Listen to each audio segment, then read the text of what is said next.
Thank you, Ian. Well, as you've heard, my name is Paul Njuguna. I've been in Sacco too for as long as I can. Yeah, Sacco is good. It is good. Yes, today I'll take you through Data Protection Act 2019. You've heard about it. I'm sure it's not something new in your universe, but I'm going to talk to you as somebody who is actually in the trenches, somebody who's been assisting people to be compliant so that you can gauge. And also, I want to give you a punchline, how important it is and how urgent it is. Karibu. Now, this is a big one. If you don't comply, and if you don't register, if things go south, you can be fined 5 million Kenya shillings, just like that. Secondly, they can take away 1% of your gross revenue the previous year. Most people don't know this. Maybe you've heard it on the surface. Consumers are getting more attached to data privacy. They want to relate with people who have an assurance that their data is secured. So it's becoming a brand issue. And if you are dealing with multinational lately, as a vendor or whatever, they will ask you a few questions, confirm this, do you have privacy and all that. So proving and doing whatever needs to be done to be compliant is very, very important. The Act is called Data Protection Act 2019. It came up in effect 2021. Registration started in 2022. And the essence of this Act is to give power to Article 31C, which states individuals' data must be protected and it's private. That is just a statement in the Constitution. So the Commission was created to create frameworks to achieve this objective. You must process the data law, minimize collection. Don't collect unnecessary data. Most people, let's say you're going for an interview, you fill forms, they even ask you your next of kin. That is very unnecessary information. Just collect data for the purpose it is intended for, and restrict further use of that data. If you're collecting data to maintain database for your clients, to give loans, that is the only reason why you've collected that data. Don't go beyond just because somebody has checked into your establishment. You have an event next week or next month, and you have my contact, you send me. That's a no-no. Basically, when you reach the level of registration, there are demarcations. Are you registering as a controller or a data processor? It addresses the transfer of data very seriously outside the territory. You can still transfer your data, but you need to comply and follow certain regulation, and the Commissioner Office or other people of expert will assist you. However, in case you didn't know, there are some exemptions. National security or public interest, anything to do with court or taxation, prosecution, and notable interest. So far, since registration started, last time I checked, they've registered more than 2,000 companies or data processors or data controllers. So if you've been left behind, just ensure you do that. Just to break it up, you remember this issue of Huduma registration? It was an idea that was good to the government and whoever brought it up. Very good idea. But it failed on one thing. Not because it was a bad thing, but there's one thing they didn't do. They didn't do data privacy risk impact assessment. They didn't do that. Just that. That's the only reason the High Court drew you out. You did not show us, okay, you've collected this data, what would happen? And if it happened, what are the mitigations you're going to take? So whatever you are doing, in whatever you are, please make sure you have a document that states, I agree, there will be risks, and these are the level of the risks, these are the steps I've taken to mitigate, but in the event it happens, this is what I will do. That document is very critical. There are 8 pillars which you need to assimilate and understand in regard to Data Protection Act. Penalty of non-compliance, I've mentioned 1%, 5 million. That's now as an establishment. There is also another fine for an individual. I'll get back to that. I mentioned about territorial, and then the explicit returnable concept of data subject. You see, we have this idea that we've been told we have to ask our clients or the people we relate with to agree on certain things. That has to be very clear. You can't hide it in those small letters which are almost 5 pages. It has to be in clear language. Somebody has to tick somewhere or agree. Don't tick. For me, I just enter. Talking about technology. Very critical, explicit. Always remember, this act, it's about data subjects' rights. And it's very clear. As much as it is going to protect you or guide you as a controller, its mandate is the rights of a data subject. I've talked about clients. I've not mentioned employees. Employees are also data subjects. The way you handle data subject, the employees is very critical. In fact, that is the weakest link, because those are the people you deal with all the time. If you don't handle the data properly, it is exposed, and people get to know sensitive data and private data. Those are 2 categories. They can take you to court. And the controller, the commissioner office is ready to listen to that. There is a whole regulation how they handle all that. In the event you've been breached, you must report within 72 hours. Being breached means you have reasons to believe somebody has come into your system, either electronically or manually. I can come to a drawer and grab some files. You have to report that within 72 hours. But if you have reasons to believe I took your data and I can't access it, that has an exemption. So that brings the element of investing in technology. Data encryption. That is something that you can't avoid, because it will save you a lot of unnecessary hassles. Trying to prove to anybody, yes, I lost data and it was not accessed. And of course, it has to be an encryption of a level that is acceptable.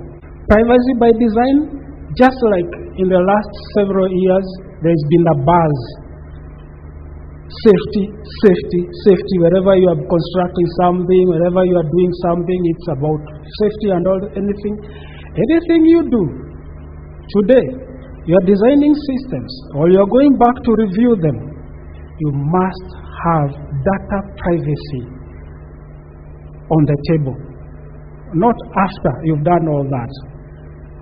You can relate this with the involvement of DevSecOps, development, security, and operations. They come together and they come up with a system. Initially, security was not part of it. It used to be DevOps.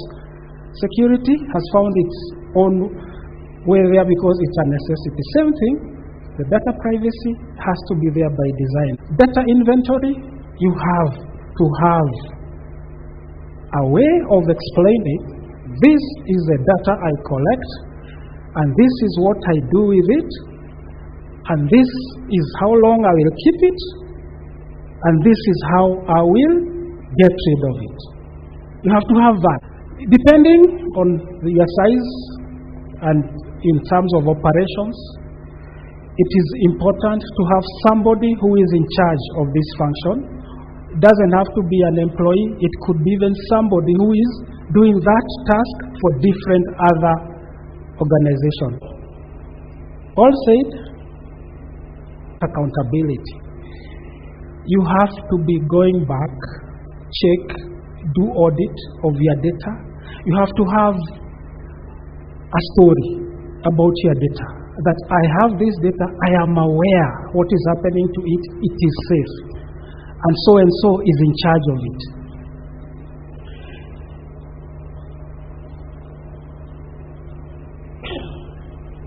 We've all heard about you have the right to opt in, to opt out. There is also the element you have to have permission to track people. You can't just track. I'll give you a good example. There is a mall in Kenya, most of you may not be knowing. Before the Data Protection Act, I could go to a window for shopping. I've not even gotten in. They had AI system and they can tell you which particular item I'm looking at for how many seconds more. And they relate with you. You go to the next shop, through the phone, they can even prompt you. There is a discount of a coffee because they saw you looking at a coffee. You understand? All that, this act is supposed to control all that. Without consent, tricky. Now, the question will come. I have so much data. I need it. What do I do? Because of my analytics, my marketing and all that. The act recognizes anonymization and pseudonymization. Meaning, as Paul, I'm in your database, but you need my history and all that for other reasons, not because of Paul, but as an individual, you can do pseudonymization or anonymization. There is technology available out there to help you do that. So you can imagine some people have been wondering now, I collected so much data from my clients. Do I go back to ask them? There are even more than 500 people. Ask them, should I continue sending you this and this and this and that? That could be tricky, but you have to do it if you want to continue sending. You're familiar I've come in to this hotel, for example. I have a right to come back and say, I want you guys to forget me. You took my information, XYZ, or I came to CIO conference, I want to be forgotten. I have a right as a data subject to say that. But hotel may not be a good example because under the Innkeepers Act, they are required to collect your ID, your name, and your physical address. The email address has not yet been put there. So the email address and the telephone numbers, that's a luxury. You can decide not to give them, and they can't do anything about it. But you can't check in a hotel without providing that information of your name, your ID, and your physical address. It gets interesting. As a data subject, I can come to you as a cooperative and a member, and I tell you, I want you to give me a copy of all the data you have about me. It might be easy for you because you have statements and all that, and probably that is one of your functions. Imagine somebody walked into a hotel. I want all the information about me, a copy. Different from, I want to be forgotten. That's different. Now I want a copy. And I see errors, I can tell you to amend. So, legal requirements. There are two things here. We have legal, and it's very, very important for us to comply to this. This related with slide number 1. And it's interesting because if you are not compliant, because you are trying to save, you get hit, you lose all what you are saving. Hit is being caught. You have to address all this is just a tip of the iceberg. You have to invest in technology. Because how do you do anonymization? How do you do that? It has to be technology. A good example, by law, if you walk into a place where there is CCTV, I'm supposed to see this place is under CCTV surveillance. When I get in, I have agreed to get in there. If you have CCTV and it's a public place, it's illegal because you didn't alert me you are taking my CCTV. Now it's interesting, when I walk out of your premises, I can come back and tell you, erase me. You have to invest in technology. Yeah? How do you remove Paul and why? First, you have to invest to investigate what was Paul doing before he says he wants to be removed. You can't cut.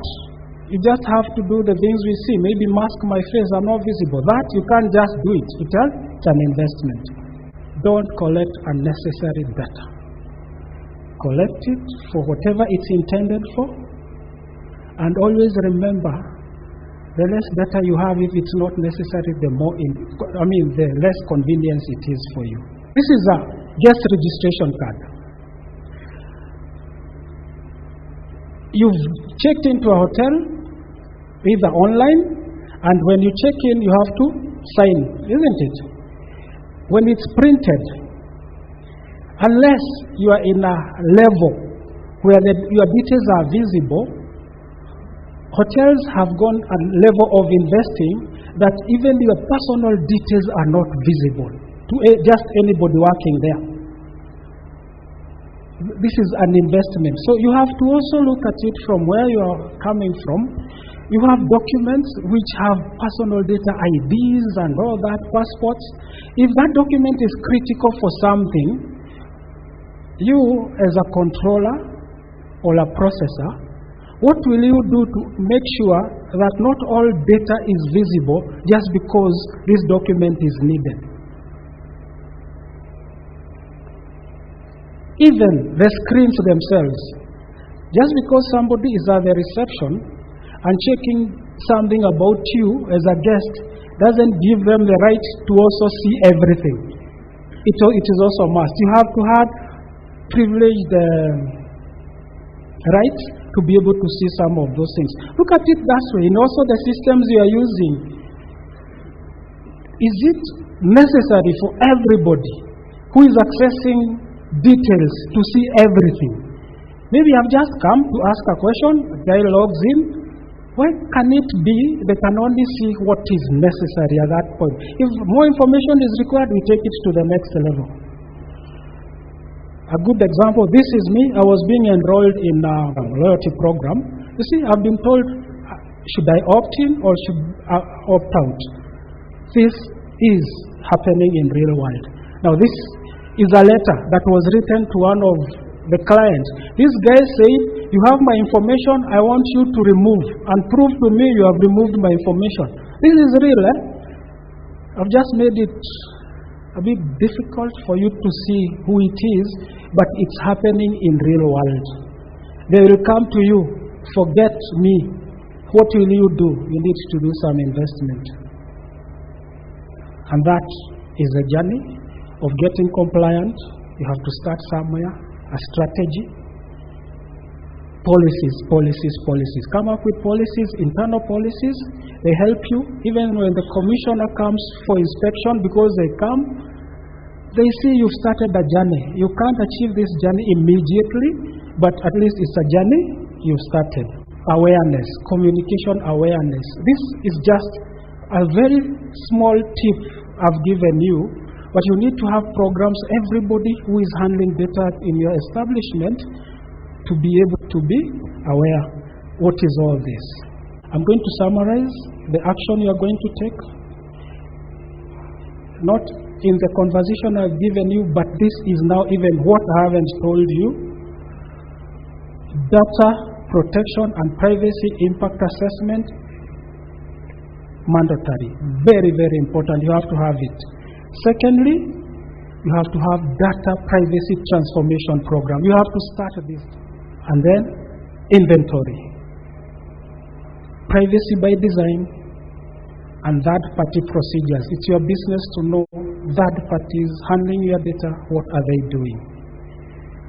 This slide is just telling you as it is. I have not covered even that iceberg you're seeing. You understand? I've tried to cover the iceberg, but there's so much I've not covered because we don't have all the time. This training and awareness takes time, but have a look at it. I'm sure CIO, they share presentation. You can have a look at all that stuff, including rights of children. It's also there in the Act. What is the relationship between this and GDPR? All that. And like all stories told and the books we write, the content of these presentations is neither intended to provide legal advice, nor should it be relied upon as a source of legal advice. The information is meant to be general and informative in nature, and the material and references provided in the document may not be applicable in all or any situation and should not be acted upon without specific legal advice based on one's circumstances. Thank you. Thank you. Thank you.